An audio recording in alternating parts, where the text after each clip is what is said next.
Welcome to the Jill on Money Coronavirus Market Update.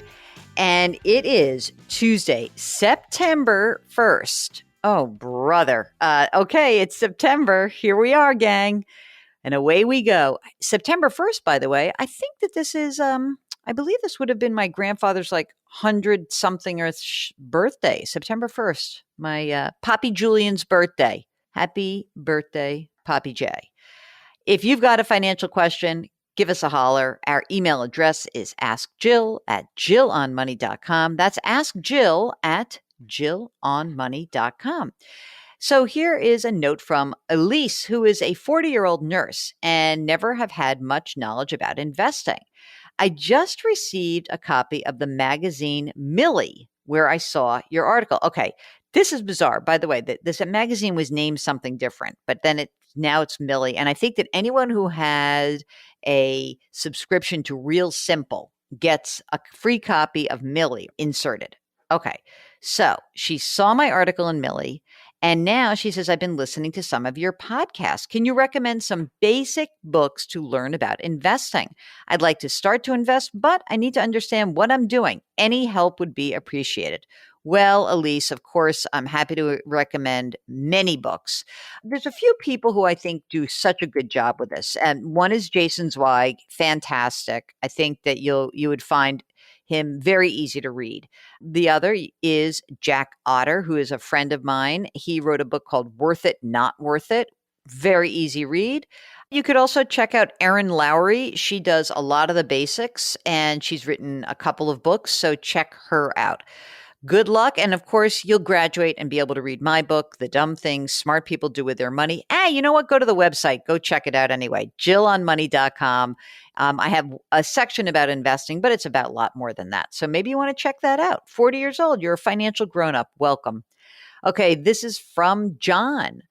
Thanks for all that you do. I love the podcast. It's so informative. My question is for my 17-year-old son who was involved in an accident and has received a large settlement, $320,000, which will be going into an annuity. My wife and I are co-conservators and are trying to set the fund up with regards to disbursement amounts and timing. Okay. So, by the way, many settlements go into annuities, just so there's no issue around that. He's planning on attending a junior college and finishing his degree at a university. We guesstimate that this will use up $75,000 tops. The remaining funds will need to be managed wisely. This is where you come in. What would you recommend? Should we leave the funds in the annuity and make minimal disbursements, withdraw early and invest in the stock market or other? The annuity will go away at age 30 to 32. Well, I mean, is the annuity is it just a fixed annuity with no stock market choices in that annuity? I think my inclination is kids are young and there may be no reason to really touch this. So there's a few things we want to understand. We want to understand what kind of annuity is it going into? Number two, what is the period that you must keep the money in the annuity? Because that's usually a very important factor in determining costs. And then, if we withdraw early, then what would the penalty be? So this is sort of the general bunch of questions I have. Let me know the answers to that, and then I can guide you a little bit more. Okay. This is from Karen, who says, "Good afternoon. I retired last November. My 401k has remained through my past employer-sponsored account. In January, it was $660,000. It's now $600,000 today. It has a yearly fee of about $376. Cheap. Okay, here's the other stuff. $97,000 in a non-qualified annuity. That means a non-retirement account annuity. There's a traditional IRA, $24,000 with a 0.95% management fee. $66,000 in a Roth IRA, $113,000 in a credit union money market account, $10,000 in a credit union savings account. Total about $900,000. I don't have a pension, but I do get yearly Social Security of $12,700 after medical insurance is covered. No expenses other than daily living as our house and cars are paid for. My question, Do I leave the 401k with my past employer's account? The company that manages it is called Empower. Okay, they can roll it over to a traditional IRA with no annual fee. I can call anytime to speak with an advisor, and they charge an annual fee of 0.38% if they do manage the account, as long as it stays above 300,000.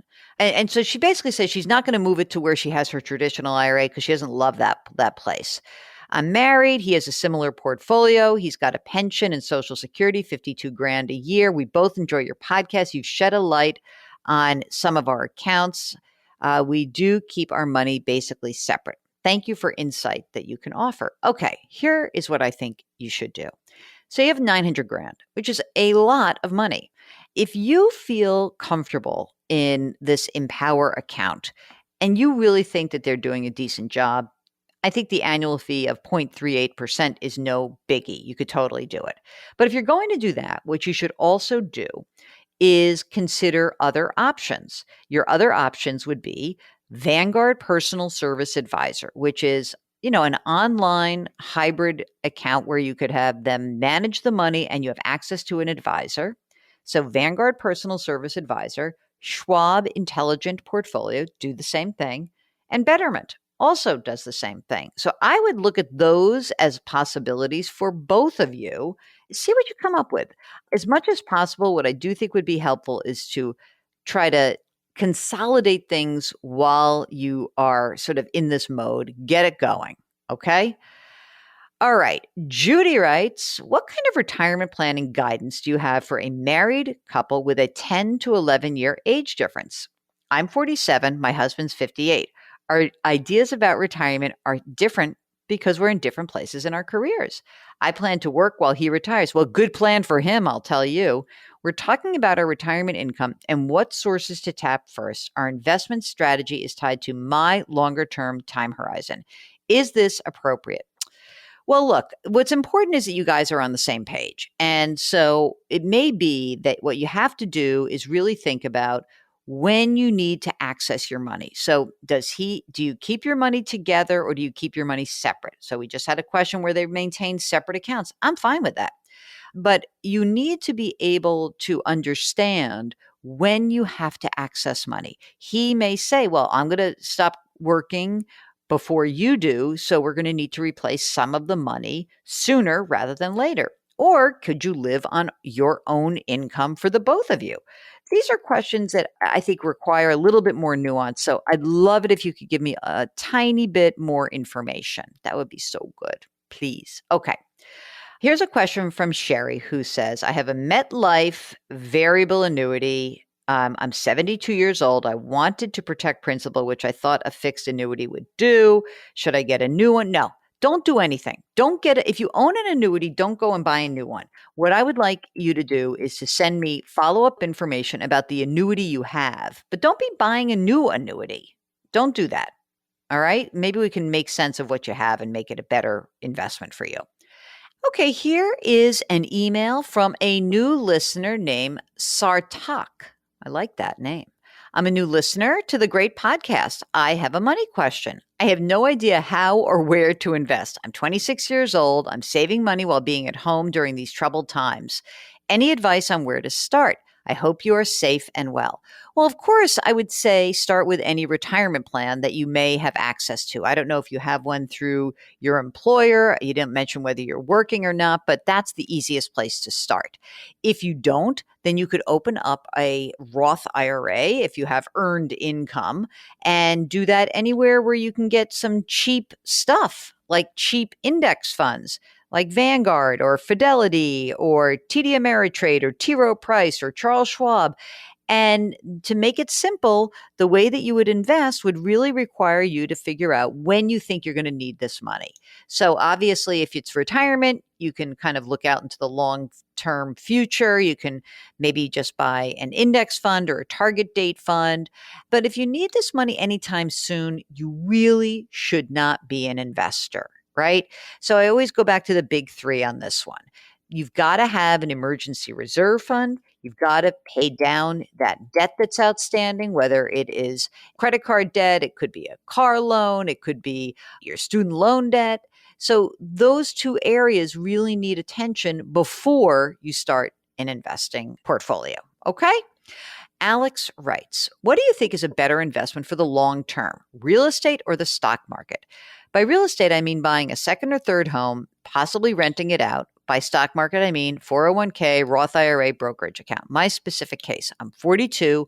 I make $75,000 to $120,000 a year, depending on overtime. I own a house, still owe about $120,000 on it. I have about $150,000 in retirement accounts, $60,000 in savings. Thank you, Alex.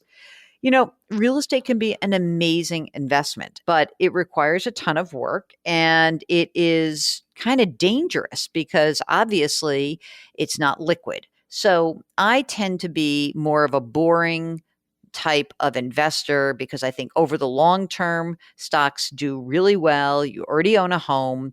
I would really stick to your game plan, keep putting money aside for the long term. You can always buy a real estate investment trust if you like real estate without being exposed to the foibles of being a landlord. So I hope that helps. Okay, that's it. It's another show. It's in the can. If you've got questions, go to the Jill on Money website, jillonmoney.com. And there you can do all sorts of things. You can listen to past programs. You can watch some TV segments. You can sign up for our free weekly newsletter.